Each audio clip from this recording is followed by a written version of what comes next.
I've been doing traditional for a while. Have I been doing it wrong? Is it too late to switch to Roth at 45 years old? No, I don't think you did anything wrong.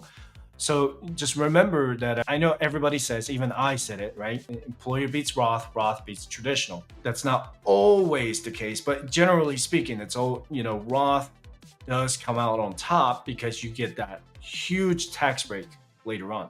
So if my time horizon is a lot longer than you are, you're 45, I'm going to be 38. So my time horizon, let's say my retirement is 22 years and you got a 15-year horizon. So how much of that compound interest is going to grow at Roth tax free? That's what matters the most. So someone in their 20s, right?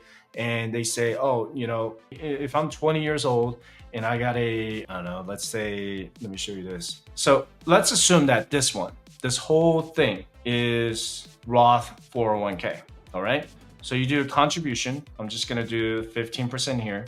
And let's say that's Roth 401k. Okay. So if you do every single year, and then let's say you are 45. So by age 60, from 45 to 60, you just switch completely from traditional to Roth. You would have here about $735,000, assuming that this is an 8% average annual return with nothing started. Then all of this will be in Roth dollars, right? So this is all going to be tax free. If you do all traditional, let's say you've been just investing everything in traditional for the last 20 years, and you have $1 million in it, right? $1 million in traditional, and then you have $700,000 in Roth. It's still not a bad thing. You didn't do anything wrong. You've done a great job investing that. The tax structure is going to be different. So this is something that you want to be very considerate, is that what other sources of income you're going to have. Are you going to have a real estate income? Are you going to have another pension income? I don't know if you're like a federal, state, or military government employees. Maybe you're a member of the armed forces. If you're going to get a substantial pension in your retirement, you might need to consider that. Okay. So if you have just write it down here. Let's say you have $40,000 a year coming in for your pension income. And if you have $1 million in your traditional 401k, awesome. So if you withdraw that by 4% every year, that's $48,000 a year. So the combined income between these two will be $80,000 in taxable income. Okay. So keep that in mind.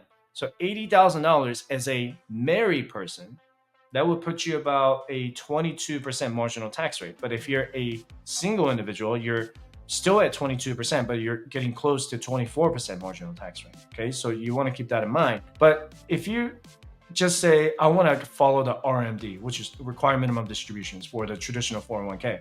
What if you could reduce that to like $20,000?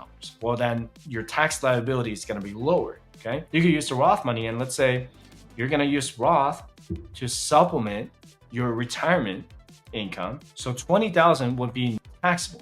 Okay. So you will only be taxed for 60,000. So that's how you want to start planning for your retirement. And it's never too late to do it. You want to consider what your other income sources are going to be. If you decide to switch to Roth now, that's not a bad thing. You haven't been doing anything wrong. You just got to know, with traditional, you're going to get a tax break now.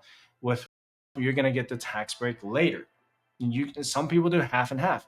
If you're a high income earner, let's say you're making $300,000 a year, or let's say $400,000 a year, you're in the 30% marginal tax bracket, then that's not always a bad thing to just say, I'm going to do half my 401k to traditional. I'm not telling you what to do here, just giving you an example. Maybe half of your 401k contribution to traditional, and then the other half to Roth, because the half that goes into the traditional will lower your tax bracket, right? If you're already at 37%, you make too much money, congrats. But if let's say you're kind of hanging out at the 32%, 35%, that's a good tax break every year if you're in that 32, 35%.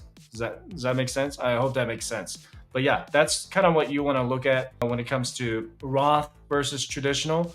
And if you think that you've been doing it wrong, I would disagree. As long as you've been investing, that's all that matters. Okay. When I was active duty in the military, they never even taught me what a TSP was. And my money was sitting in a G fund for over 8 years. Imagine that. If you don't know what G fund is, there was just a treasury, government treasury for 8 years, grew by 2.5% annually. At least you know what you're doing.